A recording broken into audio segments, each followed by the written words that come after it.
आज Doubtnut app download करें। Doubtnut पर अपने सभी गणित, रसायन विज्ञान, भौतिक विज्ञान और जीव विज्ञान के डाउट्स का करो सफाया। बस प्रश्न की फोटो खींचो, एक ही प्रश्न को क्रॉप करो और तुरंत वीडियो सोल्यूशन पाओ। अभी डाउनलोड करें। नमस्कार दोस्तों, हमारा आज का प्रश्न है प्रकाश संश्लेषण की परिभाषा लिखकर प्रक्रिया की रासायनिक समीकरण लिखिए। तो देखते हैं दोस्तों सर्वप्रथम कि प्रकाश संश्लेषण क्या होता है। प्रकाश संश्लेषण दोस्तों यह एक प्रकार की क्रिया होती है। क्या होती है? क्रिया होती है जो कि पौधे करते हैं सूर्य के प्रकाश की उपस्थिति में। और दोस्तों यह पौधे इस क्रिया के द्वारा प्रकाशीय ऊर्जा को सूर्य की प्रकाशीय ऊर्जा को रासायनिक ऊर्जा में परिवर्तित करते हैं। कौन सी ऊर्जा में? रासायनिक ऊर्जा में परिवर्तित करते हैं या बदलते हैं। अब देखते हैं दोस्तों कि इस प्रक्रिया में क्या होता है। तो दोस्तों प्रकाश संश्लेषण वह क्रिया है जिसमें पौधे जो होते हैं अपने हरे रंग वाले अंग जैसे कि तना तथा पत्ती, लेकिन दोस्तों पत्ती से ज्यादा यह इस प्रकार की क्रिया करते हैं। तो दोस्तों इसमें क्या होता है कि पत्ती जैसे भाग से सूर्य के प्रकाश की उपस्थिति में, किसकी उपस्थिति में? सूर्य के प्रकाश की उपस्थिति में, यानी कि दोस्तों हम कह सकते हैं कि यह एक प्रकार की प्रकाशीय अभिक्रिया के अंतर्गत आता है।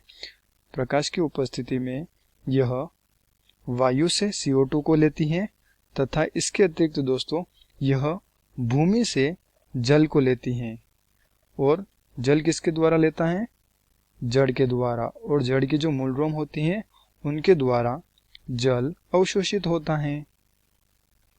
तो दोस्तों इन दोनों पदार्थों को यह लेती हैं।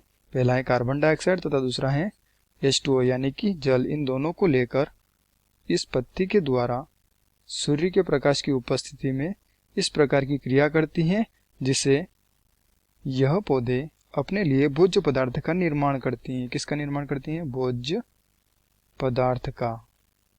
तो अब देखते हैं दोस्तों इसकी रासायनिक समीकरण 6CO2 यानी कि 6 अणु कार्बन डाइऑक्साइड के तथा यह कुछ मात्रा में जड़ द्वारा जल को अवशोषित करती है यानी कि 12 H2O तथा जिस प्रकार की हमने देखा सूर्य के प्रकाश की उपस्थिति में यह भोजन का निर्माण करती है यानी कि C6H12O6 यानी कि शर्करा बनाती है या ग्लूकोज बनाती है। और दोस्तों इस ग्लूकोज का स्थानांतरण जो होता है पौधे में अन्य भाग तक वह फ्लोएम उत्तक के द्वारा होता है और इसे हम सजीव या संवहन उत्तक के नाम से भी जानते हैं।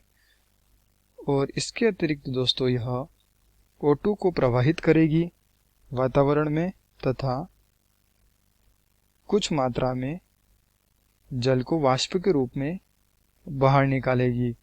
और दोस्तों यह जल को वाष्प के रूप में बाहर निकालती हैं। तो इस प्रकार की क्रिया को वाष्पोत्सर्जन कहते हैं। कौन सी क्रिया कहते हैं? वाष्पोत्सर्जन।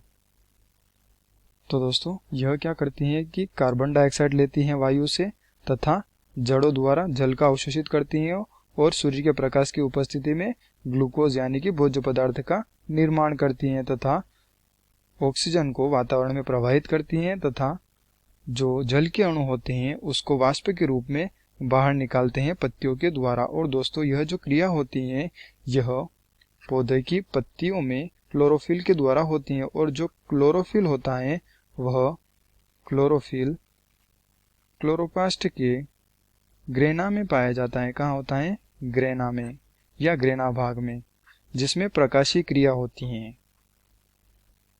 प्रकाशीय क्रिया होती है। तो धन्यवाद दोस्तों, आशा करता हूँ आपको यह उत्तर जरूर समझ में आया होगा।